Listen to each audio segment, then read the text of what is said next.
देखते हैं। तो यहाँ पर आज का पहला क्वेश्चन है, सिंधु सभ्यता का पत्तन नगर यानी कि बंदरगाह कौन सा था। देखिए जितने भी क्वेश्चन मैं आपके लिए इस वीडियो में लेकर आया हूँ, अगर आपको उनमें से किसी का भी आंसर पता है तो हमें कमेंट बॉक्स में बता सकते हैं। तो इसका सही आंसर ऑप्शन बी हो जाएगा, लोथल। सिंधु सभ्यता का ये पत्तन नगर यानी कि बंदरगाह था। तो आपको ये भी ध्यान रखना है कि आपसे एग्जाम में ये शब्द दे दिया जाए पत्तन नगर, तो इसे ये बंदरगाह बोला जाता है। तो आप इस चीज़ को ध्यान रखिएगा। और ये क्वेश्चन देखिए कई बार एग्जाम में बार बार रिपीट होता रहता है, तो आप इसे जरूर याद रखिएगा। और देखिए अगर हम बात करें लोथल वर्तमान में कहाँ पर है ये, तो गुजरात के अहमदाबाद जिले में स्थित है। तो चलिए अगला क्वेश्चन देखते हैं। क्वेश्चन नंबर 2 है, सिंधु घाटी सभ्यता के लोगों के मकान बने होते थे। सही आंसर ऑप्शन ए हो जाएगा, पक्की ईंटों। आपको याद रखना है सिंधु घाटी सभ्यता के लोगों के मकान पक्की ईंटों के बने होते थे। और देखिए ये जो सिंधु घाटी सभ्यता थी एक सुव्यवस्थित यानी कि एक नगरीय सभ्यता थी। तो आपको ये जरूर याद रखना है कि सिंधु घाटी सभ्यता एक नगरीय सभ्यता थी। तो चलिए अगला क्वेश्चन देखते हैं। सिंधु घाटी सभ्यता का विशाल स्नानागार कहाँ पाया गया था। Right answer option B, Mohenjodaro में। आपको ये जरूर याद रखना है, कई बार एग्जाम में ये क्वेश्चन पूछा गया है। तो कहाँ पर पाया गया था, मोहनजोदड़ो में पाया गया था विशाल स्नानागार।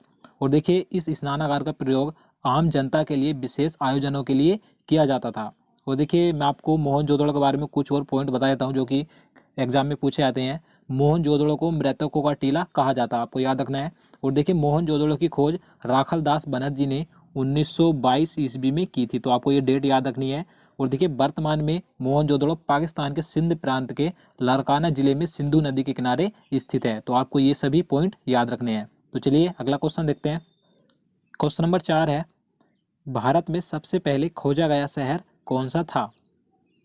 Right answer option A, Harappa. Bharat में खोजा गया सबसे पहला शहर था हड़प्पा, आपको याद रखना है। और देखिए इसकी खोज दयाराम साहनी ने 1921 ईस्वी में की थी। तो आपको ये डेट याद रखनी है। तो चलिए नेक्स्ट क्वेश्चन देखते हैं। मोहनजोदड़ो में सबसे बड़ा भवन कौन सा है। राइट आंसर ऑप्शन बी, अन्नागार। देखिए इससे पहले मैं आपको मोहनजोदड़ो के बारे में एक क्वेश्चन करवा चुका हूँ कि जो विशाल स्नानागार पाया गया था मोहनजोदड़ो में पाया गया था। लेकिन इस क्वेश्चन में पूछा गया है कि मोहनजोदड़ो में सबसे बड़ा भवन कौन सा था। तो आपको याद रखना है अन्नागार। ये मोहनजोदड़ो की सबसे बड़ी इमारत थी। तो चलिए नेक्स्ट क्वेश्चन देखते हैं। क्वेश्चन नंबर 6 है, मानव द्वारा उपयोग की गई पहली धातु कौन सी थी। सही आंसर ऑप्शन सी हो जाएगा, तांबा। आप सभी को पता भी होगा, काफी आसान क्वेश्चन है ये। तो तांबा सबसे पहले उपयोग की गई धातु थी मानव के द्वारा। तो चलिए नेक्स्ट क्वेश्चन देखते हैं। वर्तमान में कालीबंगन या कालीबंगा कहाँ स्थित है। Right answer option D, Rajasthan. आपको याद रखना है कालीबंगा राजस्थान में स्थित है। देखिए ये घग्गर नदी के किनारे स्थित है। और देखिए इसकी खोज 1953 ईस्वी में एक घोष के द्वारा की गई थी। और देखिए यहाँ से एक जुते हुए खेत के साक्ष्य मिले थे। तो आपको ये याद रखना है। तो चलिए अगला क्वेश्चन देखते हैं। क्वेश्चन नंबर 8 है, हड़प्पावासी किस वस्तु के उत्पादन में अग्रणी थे। राइट आंसर ऑप्शन सी, कपास। आपको याद रखना है कपास के उत्पादन में अग्रणी थे हड़प्पावासी। देखिए ये अन्य फसल भी उगाते थे जैसे कि चावल, गेहूं, जौ, तरबूज, मटर आदि। लेकिन जो सबसे ज़्यादा ये फसल का उत्पादन करते थे कपास का करते थे। तो आपको याद रखना है। तो चलिए नेक्स्ट क्वेश्चन देखते हैं। देवी माँ की पूजा किससे संबंधित थी। सही आंसर ऑप्शन ए हो जाएगा, सिंधु घाटी सभ्यता। तो आपको याद रखना है सिंधु घाटी सभ्यता से संबंधित है देवी माँ की पूजा, यानी कि यहाँ के लोग देवी माँ की पूजा करते थे। और देखिए कुछ लोग यहाँ के पशुपति की भी पूजा करते थे, यानी कि शिव की पूजा भी करते थे। तो आपको ये दोनों याद रखने हैं। तो चलिए अगला क्वेश्चन देखते हैं। क्वेश्चन नंबर 10 है, कौन सा सिंधु शहर जो बिना गढ़ यानी कि किला का था। देखिए इस क्वेश्चन में पूछा गया है कि सिंधु घाटी सभ्यता का ऐसा कौन सा शहर था जो बिना किले का था, यानी कि वहां पर किला नहीं था। तो इसका सही आंसर ऑप्शन डी हो जाएगा, चन्हूदड़ो। आपको याद रखना है चन्हूदड़ो ऐसा शहर था जहां पर किले के साक्ष्य नहीं मिले हैं। देखिए इसकी खोज मैं आपको बता दूं 1934 ईस्वी में NG मजूमदार के द्वारा की गई थी। तो आपको ये डेट याद रखनी है 1934 ईस्वी में। तो चलिए नेक्स्ट क्वेश्चन देखते हैं। क्वेश्चन नंबर 11 है, कांसे की नर्तकी की मूर्ति कहाँ से मिली थी।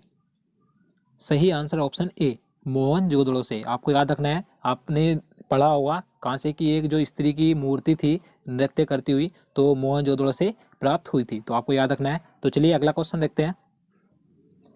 विश्व की सबसे प्राचीन सभ्यता का क्या नाम है। Right answer option B, Mesopotamia की सभ्यता। देखिए ये विश्व की सबसे प्राचीन सभ्यता है मेसोपोटामिया की सभ्यता। देखिए मेसोपोटामिया का जो शाब्दिक यूनानी अर्थ होता है 2 नदियों के बीच, इसका शाब्दिक अर्थ होता है मेसोपोटामिया का। तो चलिए अगला क्वेश्चन देखते हैं। क्वेश्चन नंबर 13 है, सिंधु घाटी सभ्यता की लिपि क्या थी? राइट आंसर ऑप्शन सी अज्ञात। देखिए आपको याद रखना है, जो सिंधु घाटी सभ्यता से लिपि मिली थी उसका अभी तक पता नहीं चल सका है कि वह किस प्रकार की लिपि थी, तो ये अज्ञात है। तो चलिए अगला क्वेश्चन देखते हैं। वैदिक सभ्यता किस प्रकार की सभ्यता थी? सही आंसर ऑप्शन बी ग्रामीण सभ्यता। देखिए इससे पहले मैं आपको सिंधु घाटी सभ्यता के बारे में बता चुका हूँ कि सिंधु घाटी की सभ्यता नगरीय सभ्यता थी और वैदिक सभ्यता ये ग्रामीण सभ्यता थी। तो ये 2 क्वेश्चन अधिकतर एग्जाम में पूछे जाते हैं, तो आप इन दोनों को याद रखिएगा। देखिए जो वैदिक सभ्यता थी ये आर्यों के द्वारा विकसित की गई ग्रामीण सभ्यता थी, तो आपको ये सभी ध्यान रखना है। तो चलिए अगला क्वेश्चन देखते हैं। क्वेश्चन नंबर 15 है, आर्यों की भाषा क्या थी?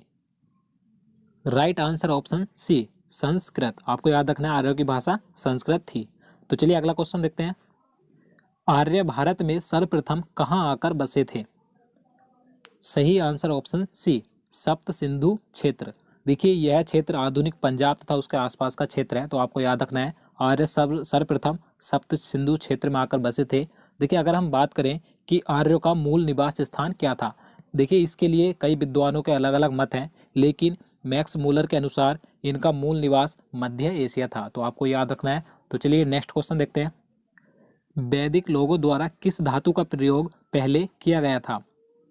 राइट आंसर ऑप्शन डी तांबा। आपको याद रखना है। देखिए इसके बारे में आपको सही से बता देता हूँ। जो वैदिक सभ्यता थी उसे 2 भागों में बांटा गया था, ऋग वैदिक काल और दूसरा उत्तर वैदिक काल। तो ऋग वैदिक काल में आर्य तांबे से परिचित थे, यानी कि वैदिक सभ्यता में के लोगों द्वारा सर्वप्रथम तांबे का प्रयोग किया गया था। और उत्तर वैदिक काल में जो उत्तर वैदिक काल के लोग थे वे लोहे से भी परिचित हो गए थे, तो आपको याद रखना है। तो चलिए अगला क्वेश्चन देखते हैं। क्वेश्चन नंबर 18 है, वैदिक आर्यों का प्रमुख भोजन क्या था? राइट आंसर ऑप्शन बी दूध और इसके उत्पाद। देखिए इनके जीवन में गाय और दूध का बहुत महत्व था। ये दूध तथा दूध में सत्तू मिलाकर पीते थे, तो आपको याद रखना है वैदिक आर्यों का प्रमुख भोजन दूध और इसके उत्पाद था। तो चलिए अगला क्वेश्चन देखते हैं।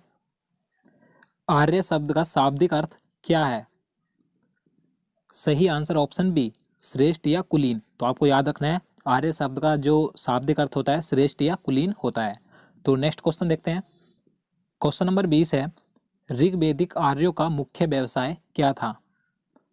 सही आंसर ऑप्शन सी पशुपालन। आपको याद रखना है। देखिए मैं आपको बता चुका हूँ जो वैदिक सभ्यता थी इसे 2 भागों में बांटा गया था, ऋग्वैदिक काल और उत्तर वैदिक काल। तो ऋग्वैदिक काल के जो आर्य थे उनका मुख्य व्यवसाय पशुपालन था।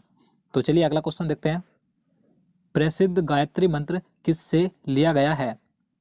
Right answer option D Rigveda. देखिए आप सभी को पता भी होगा, ये क्वेश्चन कई बार एग्जाम में पूछा जाता है, तो आप इसे जरूर याद रखिएगा। देखिए ऋग्वेद के 3रे मंडल से लिया गया है और यह सूर्य देवता को समर्पित है गायत्री मंत्र। और देखिए अगर हम बात करें ऋग्वेद में कुल 10 मंडल हैं और 1028 सूक्त हैं, और जो कुल वेदों की संख्या आप सभी को पता होगा 4 है। 4 वेद कौन कौन से हैं? यजुर्वेद, अथर्ववेद, सामवेद और ऋग्वेद। तो आप इन्हें याद रखिएगा। तो चलिए अगला क्वेश्चन देखते हैं। क्वेश्चन नंबर 22 है, सबसे प्राचीनतम वेद कौन सा है? Right answer option D Rigveda. काफी आसान क्वेश्चन है ये।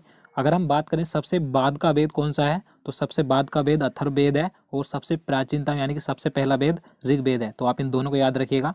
तो चलिए अगला क्वेश्चन देखते हैं। पुराणों में सबसे प्राचीन एवं प्रमाणिक कौन सा पुराण है? सही आंसर ऑप्शन ए मत्स्य पुराण। देखिए इसके बारे में आपको बता देता हूँ। देखिए भारतीय ऐतिहासिक कथाओं का क्रमबद्ध विवरण पुराणों से मिलता है, तो आप समझ गए होंगे।